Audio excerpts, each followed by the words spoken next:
ನಮಸ್ಕಾರ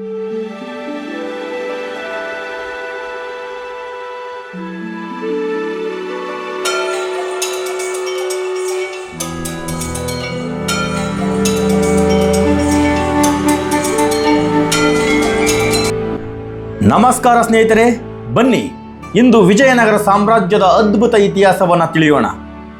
ಭಾರತದ ಅತ್ಯಂತ ಶ್ರೀಮಂತ ಮತ್ತು ಶಕ್ತಿಶಾಲಿ ಸಾಮ್ರಾಜ್ಯಗಳಲ್ಲಿ ಒಂದಾದ ವಿಜಯನಗರ ಸಾಮ್ರಾಜ್ಯಕ್ಕೆ ನಿಮಗೆಲ್ಲರಿಗೂ ಸುಸ್ವಾಗತ. ಒಂದು ಕಾಲದಲ್ಲಿ ಇಡೀ ದಕ್ಷಿಣ ಭಾರತವನ್ನು ಆಳಿದ ಈ ಸಾಮ್ರಾಜ್ಯ ಇಂದು ಕಲ್ಲುಗಳ ಮಧ್ಯೆ ಮೌನವಾಗಿ ನಿಂತಿದೆ. ಆದರೆ ಆ ಕಲ್ಲುಗಳು ಇನ್ನೂ ಹೇಳುತ್ತಿವೆ ರಾಜರ ಶೌರ್ಯ, ಯುದ್ಧಗಳ ಕಥೆ ಹಾಗೂ ಹಂಪಿಯ ಮಹಾವೈಭವವನ್ನ. ಬನ್ನಿ ವಿಜಯನಗರ ಸಾಮ್ರಾಜ್ಯದ ಅದ್ಭುತ ಇತಿಹಾಸವನ್ನ ಈ ಒಂದು ಸಂಚಿಕೆಯಲ್ಲಿ ಸಂಪೂರ್ಣವಾಗಿ ನಾವು ತಿಳಿಯೋಣ.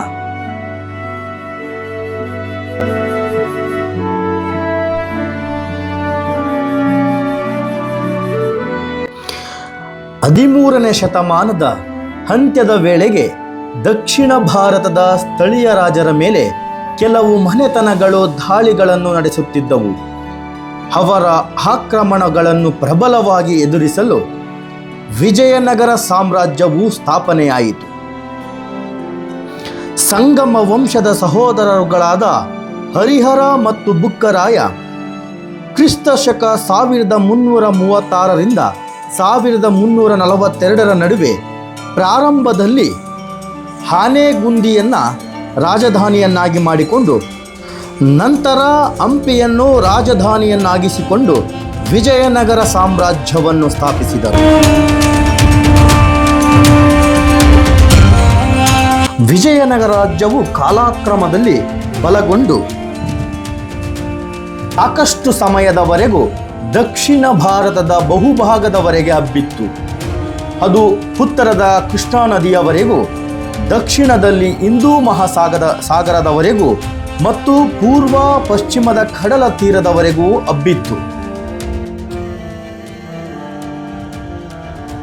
ವಿಜಯನಗರ ಎಂದಾಕ್ಷಣ ಅದು ಕೇವಲ ಒಂದು ಅರಸನ ಮನೆತನ ಮಾತ್ರವಲ್ಲ, ಅದೊಂದು ಪರಂಪರೆ. ಅದರಲ್ಲಿ 4 ಅರಸು ಮನೆತನಗಳು ಇದ್ದವು. ಅದರಲ್ಲಿ ಮೊದಲನೆಯದಾಗಿ ಸಂಗಮ ವಂಶ, ಸಾಳುವ ವಂಶ, ತುಳುವ ವಂಶ, ಅರವೀಡು ವಂಶ. ವಿಜಯನಗರ ಉಜ್ಜಾಯ ಕಾಲದಲ್ಲಿ ರಾಜಧಾನಿ ಹಂಪಿಗೆ ಭೇಟಿ ನೀಡಿದಂತಹ ಅನೇಕ ವಿದೇಶಿ ವಿದ್ವಾಂಸರು ಅಥವಾ ವಿದೇಶಿ ಪ್ರವಾಸಿಗರು ತಮ್ಮ ಅನುಭವಗಳನ್ನು ಕೂಲಂಕುಷವಾಗಿ ಅತ್ಯಂತ ವಿಸ್ತಾರವಾಗಿ ದಾಖಲಿಸಿದ್ದಾರೆ. ಇಟಲಿಯ ಪ್ರವಾಸಿ ನಿಕೋಲಾ ಕಾಂಟಿ ಅವರ ವರ್ಣನೆ ಹೀಗಿದೆ. ಗುಡ್ಡಗಳ ಪಕ್ಕದಲ್ಲಿರುವ ವಿಜಯನಗರ ಸುಮಾರು 60 ಮೈಲಿ ಸುತ್ತಳತೆ ಉಳ್ಳದ್ದಾಗಿದೆ. ಗುಡ್ಡದ ಬುಡದವರೆಗೂ ಇದರ ಕೋಟೆಯ ಗೋಡೆಗಳು ಚಾಚಿವೆ. ಇಲ್ಲಿ 90,000 ವೀರ ಯೋಧರಿದ್ದಾರೆ.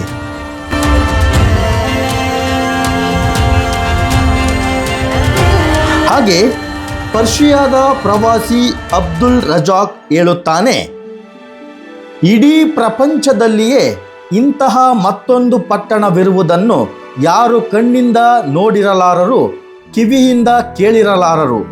ಇಲ್ಲಿ ಸಂಪತ್ತನ್ನು ಹೊಳೆಯು ಹರಿಯುತ್ತದೆ. ನಗರದ ಉದ್ಯಾನವನ ವಿಶಾಲ ಬೀದಿಗಳಿಂದ ಕಂಗೊಳಿಸುತ್ತಿದೆ. ಗುಲಾಬಿ ಹೂಗಳ ಮಾರಾಟ ಇಲ್ಲಿ ವಿಶೇಷ. ರತ್ನ, ವಜ್ರ, ವೈಡೂರ್ಯಗಳನ್ನು ಇಲ್ಲಿನ ಪೇಟೆ ಬೀದಿಗಳಲ್ಲಿ ಯಾವ ವಿಧವಾದ ಭೀತಿಯೂ ಇಲ್ಲದೆ ಬಹಿರಂಗವಾಗಿ ಮಾರುತ್ತಾರೆ.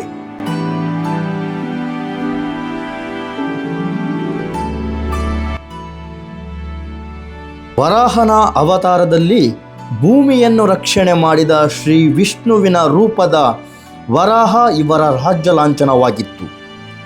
ಸುವ್ಯವಸ್ಥೆ ಸರ್ಕಾರವನ್ನು ಅವರು ಅಂದು ಸ್ಥಾಪಿಸಿದರು ಎಂದು ಸೂಚಿಸುತ್ತದೆ.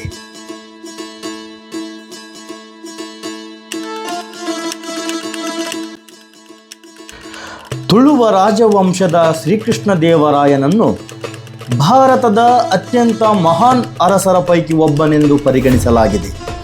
ನಾಗಲಾದೇವಿಯ ಮಗನಾಗಿದ್ದ ಶ್ರೀಕೃಷ್ಣ ದೇವರಾಯ ಮಂತ್ರಿ ತಿಮ್ಮರಸನ ನೆರವಿನೊಂದಿಗೆ ಸಿಂಹಾಸನವನ್ನು ಪಡೆದುಕೊಂಡನೆಂದು ಹೇಳಲಾಗುತ್ತದೆ. ಸೈನಿಕ, ವಿದ್ವಾಂಸ, ರಾಜನೀತಿಜ್ಞನಾದ ಶ್ರೀಕೃಷ್ಣ ದೇವರಾಯ ಅಚ್ಚಳಿಯದ ಪ್ರಭಾವವನ್ನು ಬೀರಿದ 1509ರಿಂದ 1529ರವರೆಗೆ ಆಳ್ವಿಕೆ ಮಾಡಿದ ಪ್ರಭಾವಶಾಲಿ ಚಕ್ರವರ್ತಿ ಇವರಾಗಿದ್ದರು. ಆಂಧ್ರಭೋಜ, ಕನ್ನಡ ರಾಜ್ಯ ರಮಾರಮಣ ಎಂದೇ ಪ್ರಸಿದ್ಧನಾಗಿದ್ದ ಈತ ದಕ್ಷಿಣ ಭಾರತದ ಇತಿಹಾಸದ ಶ್ರೇಷ್ಠ ರಾಜರಲ್ಲಿ ಒಬ್ಬರು ಎಂದು ಪರಿಗಣಿಸಲಾಗುತ್ತದೆ.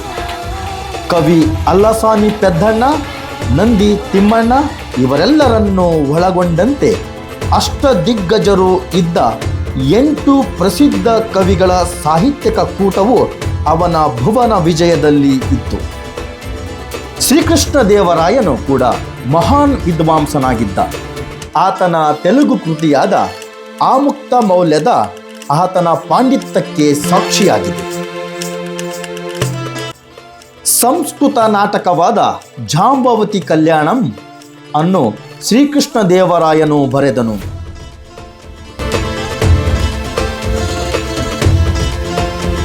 ವಿಜಯ ವಿಠ್ಠಲ ದೇವಾಲಯ ವಿಶಾಲ ವಿಜಯನಗರ ಪರಂಪರೆಯ ಕಲೆ ವಾಸ್ತುಶಿಲ್ಪಕ್ಕೆ ಹೆಸರುವಾಸಿಯಾದ ವಿಜಯ ವಿಠಲ ದೇವಾಲಯ.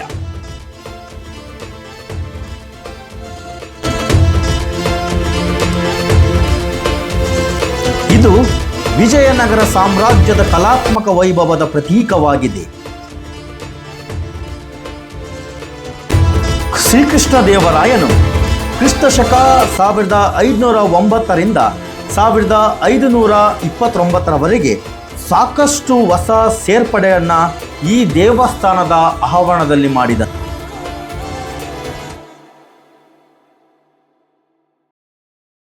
ಹಂಪಿಯಲ್ಲಿರುವ ವಿಜಯ ವಿಠ್ಠಲ ದೇವಸ್ಥಾನವು ಒಂದು ಪುರಾತನ ಕಟ್ಟಡವಾಗಿದ್ದು ತನ್ನ ವಾಸ್ತುಶಿಲ್ಪ ಮತ್ತು ಸಾಟಿ ಇಲ್ಲದ ಕುಶಲ ಕಲೆಗೆ, ಕಲಾತ್ಮಕ ನೈಪುಣ್ಯಕ್ಕೆ ಪ್ರಸಿದ್ಧವಾಗಿದೆ.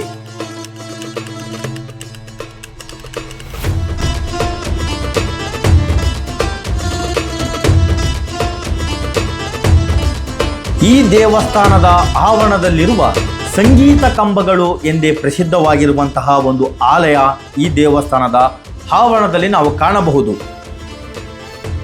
ಕಲ್ಲಿನ ರಥ, ಇದು ಕೇವಲ ಒಂದು ಕಲ್ಲಿನ ರಥವಲ್ಲ, ವಿಜಯನಗರ ಸಾಮ್ರಾಜ್ಯದ ಶಿಲ್ಪಕಲೆಯ ಶ್ರೇಷ್ಠ ಪ್ರತೀಕ. ಶತಮಾನಗಳ ಇತಿಹಾಸವನ್ನು ಹೊತ್ತು ನಿಂತಿರುವ ಹಂಪಿಯ ಕಲ್ಲಿನ ರಥವು ಕರ್ನಾಟಕದ ಹೆಮ್ಮೆಯ ಸಂಕೇತವಾಗಿದೆ. ಕಲ್ಲಿನ ರಥವು ವಿಜಯ ವಿಠಲ ದೇವಸ್ಥಾನದ ಆವರಣದಲ್ಲಿ ಕಂಡುಬರುತ್ತದೆ. ಕಲ್ಲಿನ ರಥದ ಸೊಬಗನ್ನು ಪದಗಳಿಂದ ವರ್ಣಿಸಲು ಸಾಧ್ಯವಿಲ್ಲ. ರಥವನ್ನು ಸಂಪೂರ್ಣ ದ್ರಾವಿಡ ಶೈಲಿಯಲ್ಲಿ ನಿರ್ಮಿಸಲಾಗಿದೆ. ಇದು ಭಗವಾನ್ ಗರುಡನಿಗೆ ಸಮರ್ಪಿತವಾದ ಒಂದು ಸಣ್ಣ ದೇವಾಲಯವಾಗಿದೆ. ವಿರೂಪಾಕ್ಷ ದೇವಾಲಯವು ಕರ್ನಾಟಕದ ಹಂಪಿಯಲ್ಲಿರುವ ಐತಿಹಾಸಿಕ ಮತ್ತು ಅತ್ಯಂತ ಪವಿತ್ರವಾದ ಹಿಂದೂ ದೇವಾಲಯವಾಗಿದೆ. ತುಂಗಾಭದ್ರಾ ನದಿಯ ದಂಡೆಯ ಮೇಲಿರುವ ಈ ದೇವಾಲಯವು ಭಗವಾನ್ ಶಿವ ಮತ್ತು ಆತನ ಪತ್ನಿ ಪಂಪಾದೇವಿಗೆ ಮುಡಿಪಾಗಿದೆ. ವಿಜಯನಗರ ಸಾಮ್ರಾಜ್ಯದ ಕಾಲದಿಂದಲೂ ನಿರಂತರವಾಗಿ ಪೂಜೆ ನಡೆಯುತ್ತಿರುವ ಹಂಪಿಯ ಏಕೈಕ ಜೀವಂತ ದೇವಾಲಯ ಇದಾಗಿದ್ದು, ಇದು ಯುನೆಸ್ಕೋ ವಿಶ್ವ ಪರಂಪರೆಯ ತಾಣವಾಗಿದೆ. ಇದು ವಿಜಯನಗರ ಸಾಮ್ರಾಜ್ಯದ ಕಾಲಕ್ಕಿಂತಲೂ ಹಳೆಯದಾದ ಇತಿಹಾಸವನ್ನು ಹೊಂದಿದೆ. ನಂತರದ ಅರಸರಾದ ಶ್ರೀಕೃಷ್ಣ ದೇವರಾಯನು ಈ ದೇವಾಲಯಕ್ಕೆ ಮಹಾರಂಗ ಮಂಟಪ ಮತ್ತು ಪ್ರವೇಶ ದ್ವಾರಗಳನ್ನು ನಿರ್ಮಿಸಿದನು. ದೇವಾಲಯದ ಪೂರ್ವ ದಿಕ್ಕಿನಲ್ಲಿರುವ 9 ಅಂತಸ್ತಿನ ಮುಖ್ಯ ಗೋಪುರವು ಸುಮಾರು 50 ಮೀಟರ್ ಎತ್ತರವಿದ್ದು ವಾಸ್ತುಶಿಲ್ಪದ ಅದ್ಭುತವಾಗಿದೆ. ದೇವಾಲಯದ ಒಳಭಾಗದಲ್ಲಿರುವ ಕತ್ತಲೆಯ ಕೋಣೆಯೊಂದರಲ್ಲಿ ಮುಖ್ಯ ಗೋಪುರದ ನೆರಳು ತೆಳೆಕೆಳಗಾಗಿ ಗೋಡೆಯ ಮೇಲೆ ಬೀಳುವ ನೈಸರ್ಗಿಕ ವಿಸ್ಮಯವನ್ನು ನಾವು ಕಾಣಬಹುದು. ನರಸಿಂಹಗುಡಿ ವಿಜಯನಗರ ಸಾಮ್ರಾಜ್ಯದ ವಿಶೇಷತೆ ಇರುವುದೇ ಒರಟು ಕಲ್ಲಿನಲ್ಲಿ ಅತಿ ದೊಡ್ಡ ಗಾತ್ರದ ಶಿಲ್ಪಗಳನ್ನು ಕೆತ್ತುವುದು, ನಿರ್ಮಿಸುವುದು ಮತ್ತು ಅದರಲ್ಲಿಯೇ ಭಾವವನ್ನು ವ್ಯಕ್ತಪಡಿಸುವುದು. ಈ ಶೈಲಿಯ ಉತ್ತುಂಗ ಮಟ್ಟವನ್ನು ಇಲ್ಲಿಯ ನರಸಿಂಹ ಲಕ್ಷ್ಮೀ ನರಸಿಂಹ ಮೂರ್ತಿಯಲ್ಲೂ ಕಾಣಬಹುದು. ಕೃಷ್ಣದೇವರಾಯನ ಆಳ್ವಿಕೆಯಲ್ಲಿ ಕ್ರಿಸ್ತಶಕ 1528ರಲ್ಲಿ ಕೃಷ್ಣ ಭಟ್ಟನು ಇದನ್ನು ನಿರ್ಮಿಸಿದನೆಂದು ಶಾಸನಗಳು ತಿಳಿಸುತ್ತದೆ. ಸುಮಾರು 6.70 ಮೀಟರ್ ಎತ್ತರದ ಶಿಲ್ಪವನ್ನು ಏಕಶಿಲೆಯಲ್ಲಿ ನಿರ್ಮಿಸಲಾಗಿದೆ. ಕಮಲ ಮಹಲ್ ಹಂಪಿಯಲ್ಲಿರುವ ಒಂದು ಲೌಕಿಕ ಕಟ್ಟಡ ಕಮಲ ಮಹಲ್. ಇದನ್ನು ಚಿತ್ರಾಂಗಿ ಮಹಲ್ ಎಂದು ಸಹ ಕರೆಯಲಾಗುತ್ತದೆ. ಇದು 2 ಅಂತಸ್ತುಗಳ ಇಂಡೋ ಸಾರ್ಸನಿಕ್ ಶೈಲಿಯ ಉತ್ತಮ ಉದಾಹರಣೆಯ ರಚನೆಯಾಗಿದ್ದು, ಒರಟು ಕಲ್ಲುಗಳ ರಚನೆಯ ಮೇಲೆ ಗಾರೆಯನ್ನು ಲೇಪಿಸಲಾಗಿದೆ.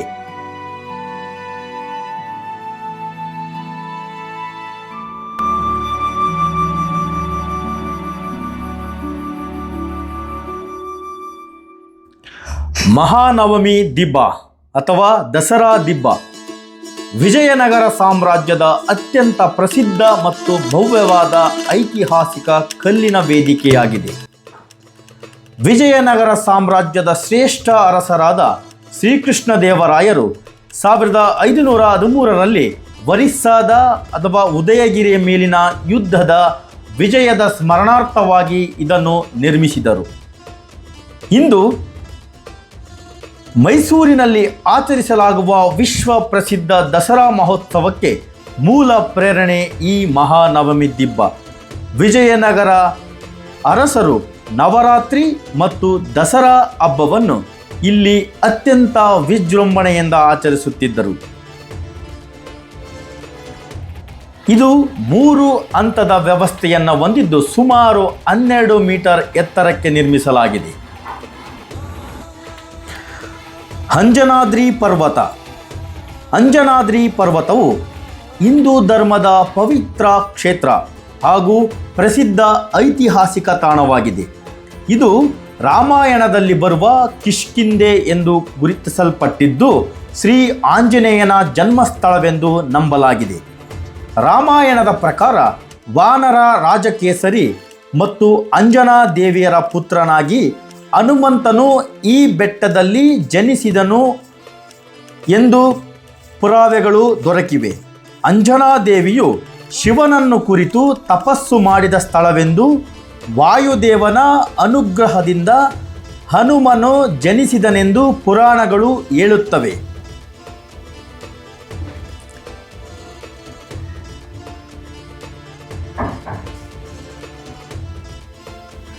ತುಂಗಭದ್ರಾ ನದಿ. ತುಂಗಭದ್ರಾ ನದಿಯು ಮೊದಲು ಪಂಪಾ ಎಂಬ ಹೆಸರಿನಿಂದ ಕರೆಯಲ್ಪಡುತ್ತಿತ್ತು. ಇಲ್ಲಿರುವ ನಂಬಿಕೆಯ ಪ್ರಕಾರ ಬ್ರಹ್ಮನ ಪುತ್ರಿಯಾದ ಪಂಪ ಶಿವನಿಗೋಸ್ಕರ ಕಠಿಣವಾದ ತಪಸ್ಸನ್ನು ಆಚರಣೆ ಮಾಡುತ್ತಾಳೆ. ಇದರಿಂದ ಪ್ರಸನ್ನನಾದ ಶಿವನು ಅವಳನ್ನು ಮದುವೆಯಾಗಿ ಪಂಪಾಪತಿ ಎಂಬ ಹೆಸರನ್ನು ಪಡೆಯುತ್ತಾನೆ.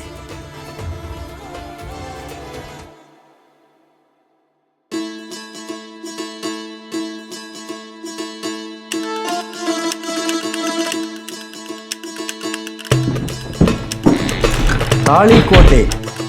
ಕ್ರಿಸ್ತಶಕ 1565ರಲ್ಲಿ ದಕ್ಕನ್ ಸುಲ್ತಾನರು ಒಗ್ಗಟ್ಟಾಗಿ ವಿಜಯನಗರದ ಮೇಲೆ ಯುದ್ಧ ಸಾರಿದರು.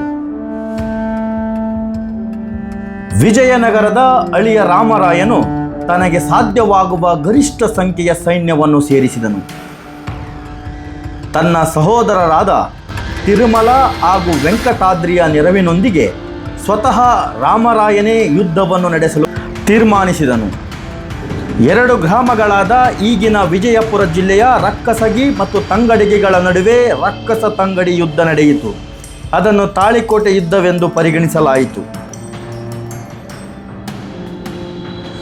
ಮೈತ್ರಿಕೂಟಗಳ ದಾಳಿ ಹಾಗೂ ಫಿರಂಗಿಗಳ ಎಡಬಿಡದ ದಾಳಿ ವಿಜಯನಗರದ ಸೈನ್ಯದಲ್ಲಿ ಗೊಂದಲವನ್ನುಂಟು ಮಾಡಿತು. ವಿಜಯನಗರ ಸೈನ್ಯದ 2 ಮುಸಲ್ಮಾನ ಸೈನಿಕರಾದ ಗಿಲಾನಿ ಸಹೋದರರು ತಮ್ಮ ತುಕುಡಿಗಳೊಂದಿಗೆ ಶತ್ರುಗಳೊಂದಿಗೆ ಕೈಜೋಡಿಸಿದರು.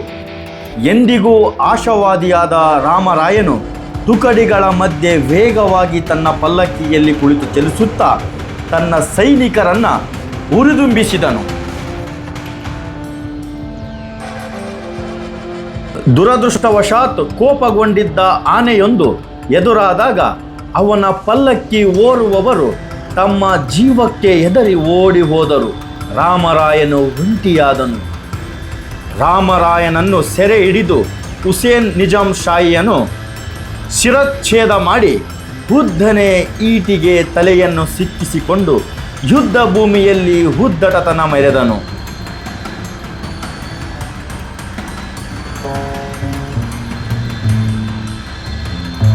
ಭಯಭೀತಗೊಂಡ ವಿಜಯನಗರ ಸೈನ್ಯವು ಚೆಲ್ಲಾಪಿಲ್ಲಿಯಾಯಿತು. ಇದು ಭಾರತದ ಇತಿಹಾಸ ಪುಟದಲ್ಲಿ ನಡೆದ ಅತ್ಯಂತ ಭೀಕರ ಯುದ್ಧವಾಯಿತು. ಈ ಯುದ್ಧವು ರಾಜ್ಯದ ತಿರುವನ್ನೇ ಬದಲಾಯಿಸಿತು.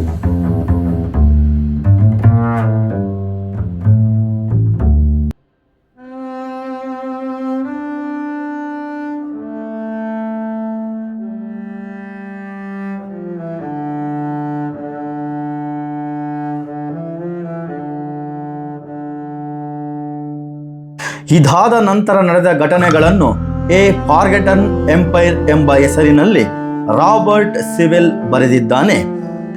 ದಿನಗಳು ಉರುಳಿದಂತೆ ಅಗ್ನಿ ಹಾಗೂ ಖಡ್ಗ ಹಿಡಿದು ಹಾರೆ ಹಾಗೂ ಕೊಡಲಿಗಳನ್ನು ಹೊತ್ತು ಅವರು ವಿನಾಶದ ತಾಂಡವವನ್ನು ಮುಂದುವರೆಸಿದರು. ಬಹುಶಃ ವಿಶ್ವದ ಇತಿಹಾಸದಲ್ಲೇ ಕಂಡು ಕೇಳರಿಯದ ವಿನಾಶವನ್ನು ಇಂತಹ ಭವ್ಯವಾದ ನಗರದ ಮೇಲೆ ಎಸಗಿದರು. ಪರಿಸ್ಥಿತಿಯ ಪ್ರಯೋಜನ ಪಡೆದ ಕಳ್ಳಕಾಕರು ಹಾಗೂ ಕೊಲೆಗಡುಕರು ಪರಿಸ್ಥಿತಿಯನ್ನು ಮತ್ತಷ್ಟು ಹದಗೆಡಿಸಿದರು. ತುತ್ತ ತುದಿಗೇರಿದ್ದ ಸಂಸ್ಕೃತಿ ಅದು ಪಡೆದ ಆಘಾತದಿಂದ, ಅಂದು ನಡೆದ ಸಂಪತ್ತಿನ ದೋಚುವಿಕೆಯಿಂದ, ಕಲಾಪೂರ್ಣ ಕಟ್ಟಡಗಳ ಧ್ವಂಸದಿಂದ ರಾಜಧಾನಿ ಮತ್ತು ಸಾಮ್ರಾಜ್ಯದ ಮೇಲೆ ಶಾಶ್ವತ ದುರಂತವನ್ನು ಉಂಟು ಮಾಡಿತು. ವಿಜಯನಗರವು ಆಳು ಹಂಪೆಯಾಯಿತು.